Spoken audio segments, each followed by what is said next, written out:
Why, hello there, boss. Is there anything I can do for you? You shows lets me know, boss. Okay, so apparently CNN in their quest to, throw dirt on the president's name has broken out their big gun, the token black Negro. Oh yeah.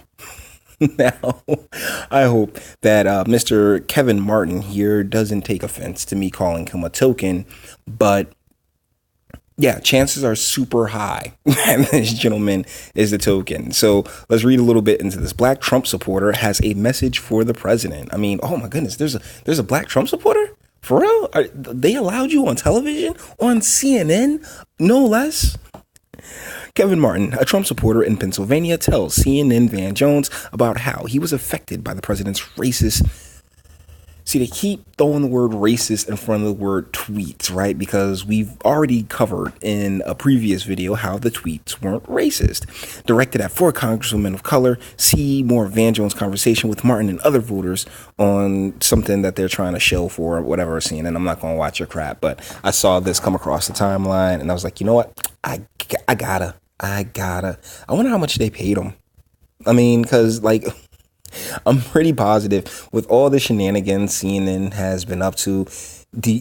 How can anyone trust these folks, first and foremost? But secondly, we've caught you guys staging and framing and doing all these different things to get whatever narrative that you want. So here you go, pull this quote unquote brother out and let's get into what he has to say. I think that this go back comment hit a lot of us that support him. It hit a lot of us in the gut, I think. And I think that a lot. Okay, so I know, I sound white. Do I sound that white, first and foremost? Secondly,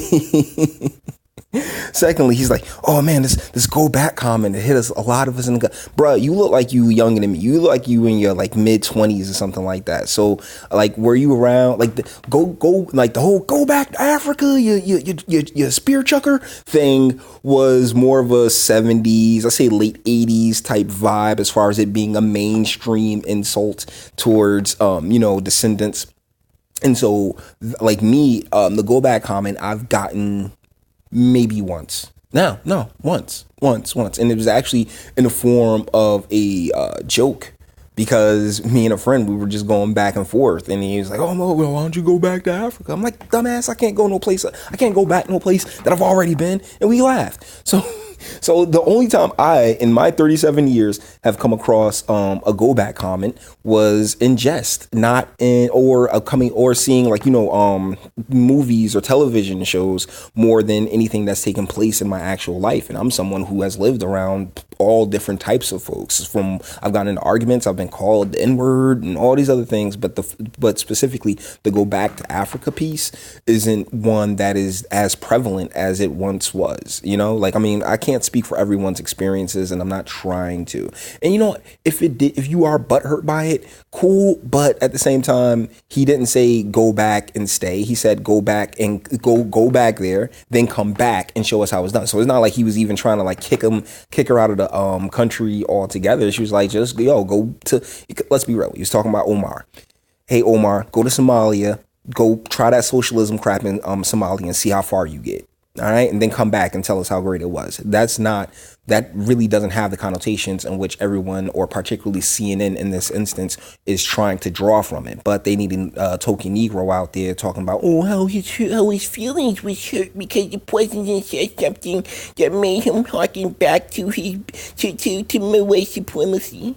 A lot of us of color conservatives who support the president. And that's how you know he's full of shit right there. He used the term of color conservatives. Oh my God. You're not a conservative. I'm sorry, bro. I don't believe you now. I do not. I have never. Okay. And I pay attention to a lot of right wing alt media, some of which you would consider super racist and stuff like that. I pay attention to a lot of them, and they do not play the of color game. So CNN, you're lying. I talked to a lot of my friends, and we're still trying to process. It just came out of left field, and this is probably one of the most controversial comments that ever came out of the White House. And so I don't know. I'm still processing. So, fun part about controversy is that, well, in order for it to be a controversy, the media, such as CNN, has to make it such. It's only a controversy if you are in your feelings about it, which honestly no one really should be because of the context in which I've been providing you when it comes to the comments and it comes to the tweets. So yeah, this is just this is the definition of manufactured outrage. It's not a controversy, it's manufactured outrage. It myself, and I think that the president is putting a lot of us in a very precarious situation. People that would have supported him. I remember.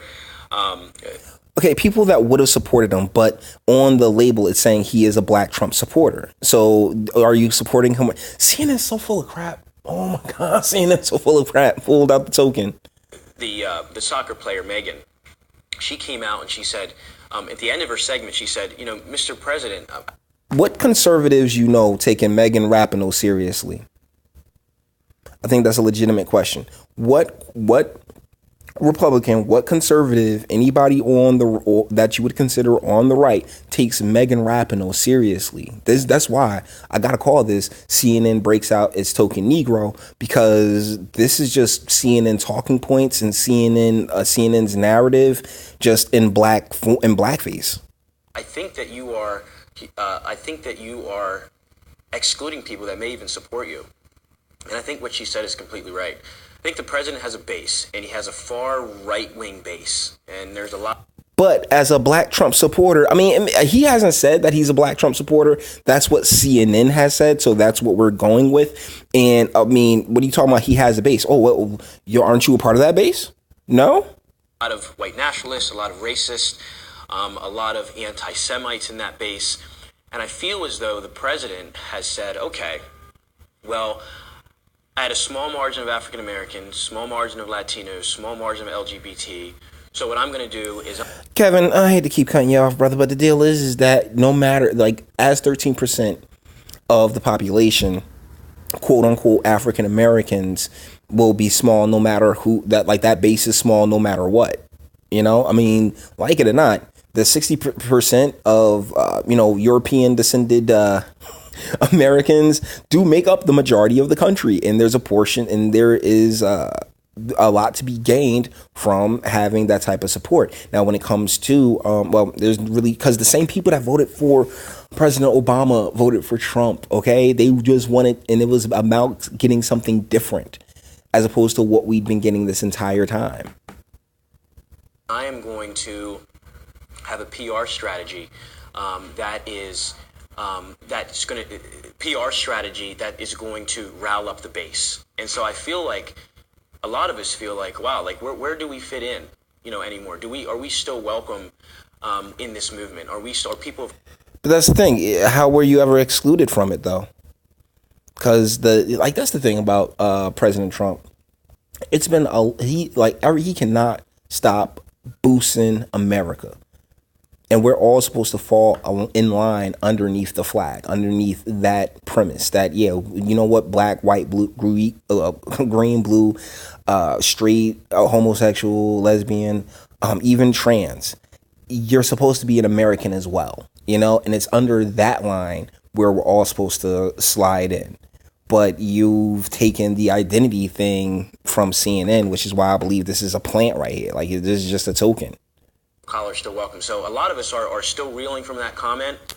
And I will tell you, a lot of my friends that are black conservatives, a lot of them have jumped off the Trump train. They've gone over to Kamala Harris's side. I'm calling bullshit.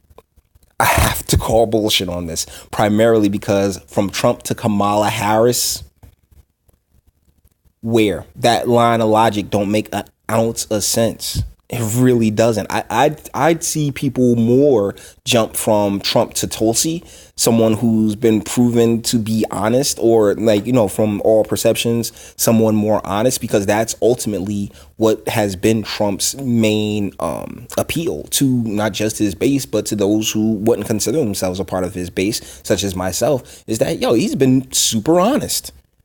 Whether you like it or not, he's done a lot of things that he said he'd do. Plus, he's been a G about it. First time kind of had a like, you know what, I might actually like this guy. I actually might want him to be president. Was during one of the debates where they was like, Mr. Trump, how do you like you keep saying how all these elected officials are brought and paid for. I mean, how do you know this? He's like, cause I do it. And I'm like, oh, okay, I could mess with that. So with honesty being his like or perceived, because you might get, oh, what do you mean he's a lying scumbag? Okay, whatever. His perceived honesty amongst his base is his greatest strength. And so going from someone who seems completely honest in Trump to someone that is nothing but deceit in Kamala Harris, that's too far of a jump to make for me to believe anything that Mr. Martin here says. I don't even think that's his real name. Kevin Martin is such a generic ass name. Got involved in her campaign and also Joe Biden's, certainly here in the Commonwealth of Pennsylvania. So I think that I think that if the president heard that, right? That's encouraging. Oh, yes, because this one Negro that CNN probably paid about 25,000 to, sit there and say these things. They gave him a script and everything. They really did. It's obvious. There's a lot of people that believed in him. And I think that the president's got to understand that, when he attacks Colin Kaepernick, when he attacks. Y'all hear this?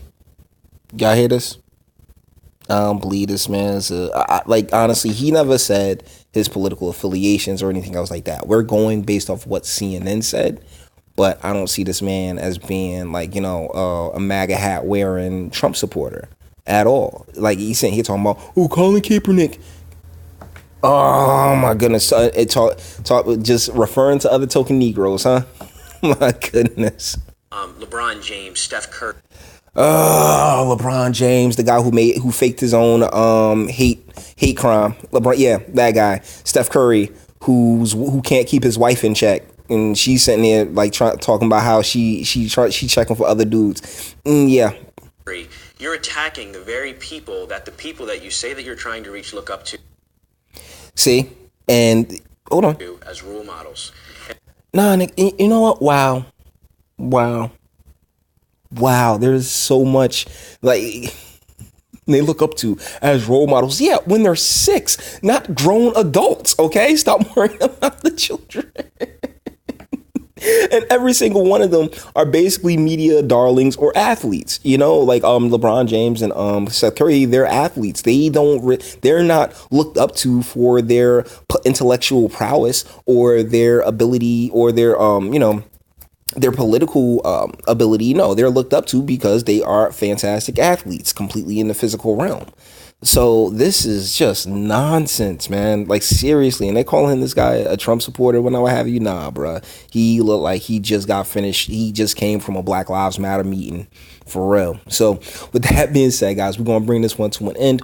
All the internet stuff. If you liked it, toss it a like or dislike it. I ain't scared of you. Sub if you enjoy my fantastic voice and you want to catch videos like this every single day. Share because sharing is caring, and YouTube's definitely not going to do it. And speak. Let me know, what do you think? I'm calling it a plant. I'm calling him a token.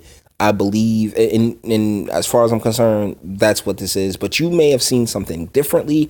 That's what the comments are for. I look forward to hearing from you. And until the next one.